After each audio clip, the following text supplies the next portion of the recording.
Ada yang pacaran sampai bertahun-tahun, tapi ujung-ujungnya cuma jagain jodohnya orang. Berbeda dengan Mas Cuping Topan. Ia sudah melepas status jomblonya pada tanggal 19 Juli kemarin. Ada banyak keunikan dalam proses pernikahannya.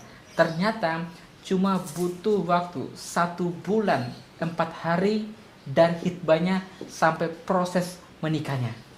Alhamdulillah, Indonesia tanpa pacaran sudah terhubung dengan Mas Cuping, seorang yang dikenal dengan video viralnya yang saat itu direkam oleh salah seorang ajudan gubernur Maluku Utara yang akhirnya viral saat beliau menjadi imam.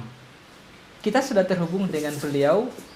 Hari ini alhamdulillah kita punya kesempatan spesial. Ya, kita akan sapa dulu beliau, Mas Cuping Topan. Assalamualaikum. Waalaikumsalam warahmatullahi wabarakatuh. Alhamdulillah, senang sekali kita bisa berjumpa. Alhamdulillah. Ini namanya Indonesia tanpa pacaran. Oke, ya baik. Sebelumnya saya mengucapkan barakallahu laka wa baraka alaika wa jama bainakuma fi khair. Semoga Mas Cuping menjadi keluarga yang sakinah mawadah dan warahmah ya. Amin amin. Insyaallah. Saya yakin Mas Cuping juga nikahnya pasti tanpa pacaran juga kan ya? Atau bagaimana ini, bisa diceritakan? Saya ini kan memang kebetulan kenal dia juga belum begitu lama, baru sekitar 6 bulan yang lalu. Dan ketika perkenalan kita ini, saya kenal dia langsung karena waktu itu dia ada sebuah proyek di daerah Pancoran di kantor, dan saya memang lalu dampingi bos saya itu di daerah kantor. Nah, ternyata bos saya ini masih ada hubungan keluarga dekat dengan beliau. Dan ketika beliau datang ke kantor ini, saya langsung bilang, ini orangnya siapa ya? Nggak pernah saya melihat beliau selama ini gitu, selama saya ke kantor gitu. Terus saya dapat informasi beliau ini masih ada hubungan keluarga sama abang saya namanya Bang Okto. Dan ketika saya lihat dia itu, langsung hati naluri kecil saya ini langsung berkata dalam hati. Wah, hati kecilnya Gorizatun Nau. Benar sekali, benar. Dibilang, akhirnya saya bilang, ya Allah, apa jangan-jangan dia ini jodoh saya yang sebenarnya.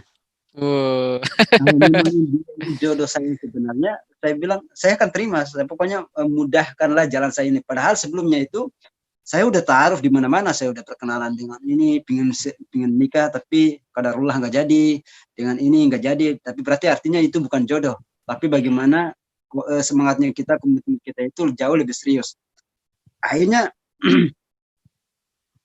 Akhirnya udah kenal dengan dia, saya diajak sama keluarganya, kita ngobrol tuh, kita sharing. Kata mamanya bilang, nah ini anaknya orang baik, saya dikasih tahu. Tolong cari calonnya dia tuh, kalau bisa ada saudara-saudara yang masih ada hubungan keluarga sama kita, tolong carikan pasangannya dia. Dan ternyata ketika mamanya menyampaikan itu, malah jodoh sama anaknya sendiri, gitu. Dan itu melewati sebuah proses bagaimana, karena saya ini orangnya pada prinsipnya selalu komitmen. Kalau saya sudah serius dengan satu orang yang saya jalanin, maka saya akan jalanin gitu. Hanya saya bangun komunikasi dengan dia, bangun komunikasi pendekatan dengan keluarganya, datang ke keluarganya, saya menyampaikan itikat niat baik saya bahwa saya ingin menikah dengan anaknya, anaknya ibu, anaknya bapak.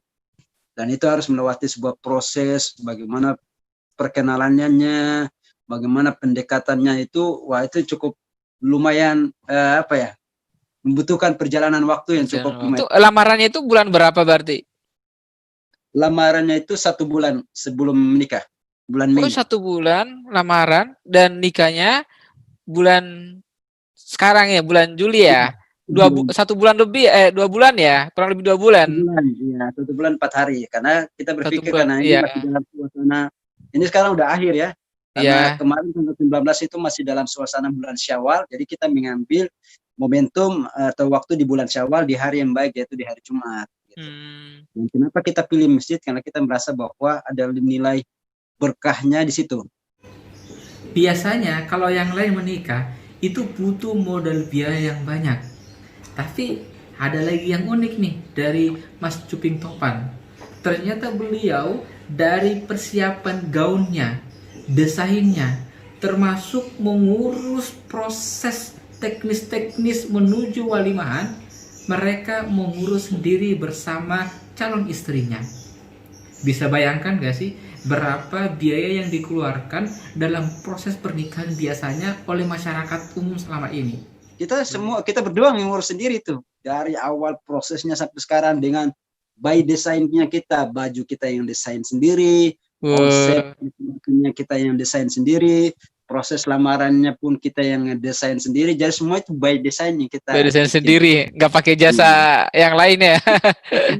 Masya Allah. Gitu. Jadi kita bisa merasakan bagaimana prosesnya kita, Prosesnya, Masya Allah. jadi kita yang akan menikmati hasil dari sebuah proses yang kita bikin bareng-bareng gitu. Dan itu juga disupport sama keluarga, sama orang tua. Dan alhamdulillah akhirnya Lebih bisa berjalan dengan Wah, lancar. lebih berasa ya. Hmm. Alhamdulillah.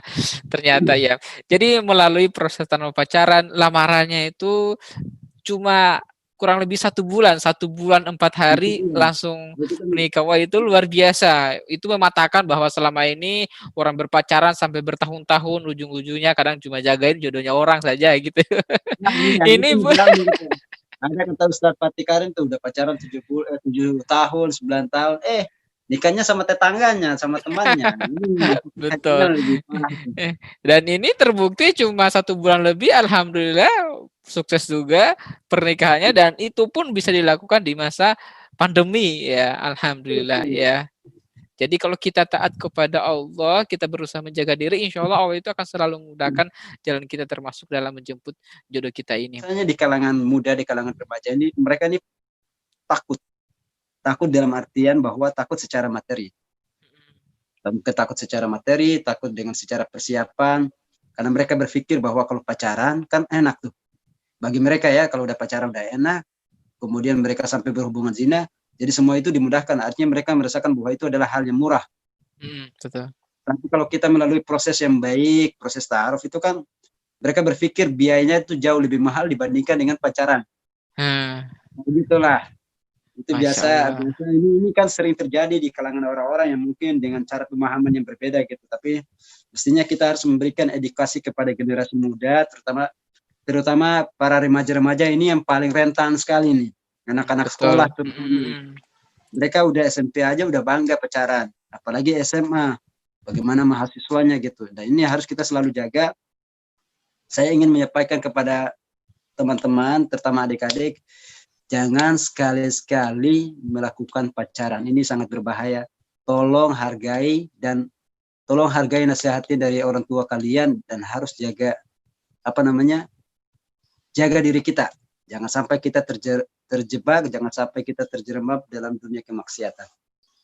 Insya Allah. Wah, itu pesan ya. Hargai orang tua kita, jangan sampai kita terjebak dalam kemaksiatan. Ya, pacaran itu sangat berbahaya. Ya, itu sahabat-sahabat Indonesia tanpa pacaran ya. Lalu bagaimana dengan maharnya? Ternyata mahar yang dipilih oleh Mas Cuping adalah surat Ar-Rahman. Ada apa sih dengan surat Ar-Rahman ini sampai Mas Cuping mau memilih surat Ar-Rahman atau istrinya meminta surat Ar-Rahman juga? Kenapa? Ini kan istri saya ini kan dia suka dengan sebuah kalimat, dengan sebuah ayat, yaitu fabi'ayyi ala'i rabbikuma tukadziban, maka nikmat Tuhan manakah yang telah engkau dustakan. Jadi ini sebagai pelengkap daripada sebuah keluarga. Artinya begitu banyak Allah berikan nikmat kepada kita, tapi di sisi lain kita nggak pernah sadari bahwa kita merasa selalu mengeluh, merasa selalu tidak berkecukupan, bahwa Allah sudah memberikan rezeki bertebaran di bumi Allah ini. Kalau kita menghitung nikmat-nikmat yang telah Allah berikan kepada kita, maka tak ada satupun manusia yang akan sanggup menghitungnya. Itulah potongan ayat inilah yang memotivasi kita itu hingga bisa berlabuh ke pelaminan. Dan dari ayat inilah beliau merikis, Ahi, Bang Cuping, kalau bisa nanti minta mahar tambahan surah Ar-Rahman-nya. Dan alhamdulillah di surah itu. Alhamdulillah. Oke, ini terima kasih sekali ini Mas Cuping, sangat inspiratif sekali. Itulah program Ibro kami yang perdana bersama Mas Cuping. Kami berharap program Ibro ini bisa memberikan pelajaran bagi sahabat-sahabat yang ada di Indonesia. Karena sesungguhnya perubahan seseorang itu tidak hanya datang dari dalam diri, tapi juga butuh inspirasi dari orang-orang yang ada di sekitar kita maupun di luar sana agar kita semakin semangat untuk menjadi lebih baik. Jangan lupa dukung program IPRO dengan cara like, subscribe, dan share konten yang kami produksi. Terima kasih. Wassalamualaikum warahmatullahi wabarakatuh.